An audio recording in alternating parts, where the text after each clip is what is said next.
So ayun guys, pag-uusapan natin ngayon tungkol sa sahod ng assistant electrician sa cruise ship.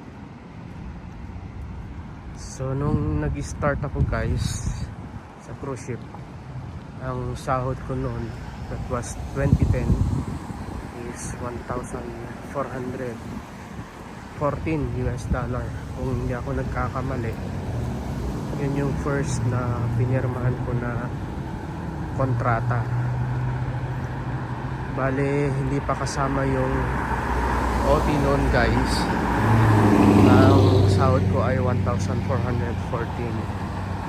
So ang OT naman noon, halos pagka duty na, pwede kang mag duty hanggang 12 o'clock midnight.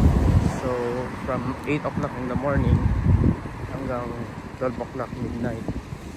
So ang halos kinikita ko before is 1,000 mapalo siya ng 1,800.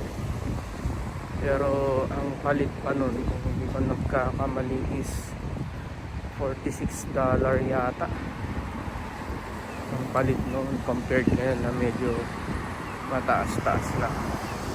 So pagka sinagad mo ang duty before, ang sahod mo ay pumapatak ng 1,800. Yun na yung pinaka-maximum. So depende sa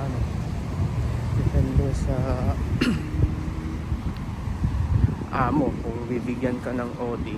At before, mabait yung amo namin, at binibigyan niya kami ng overtime, and then wala siyang pakialam kahit magkano ang kikitain ng tao niya, as long na matapos mo yung duty mo sa isang araw na walang problema or walang complaint ang passenger.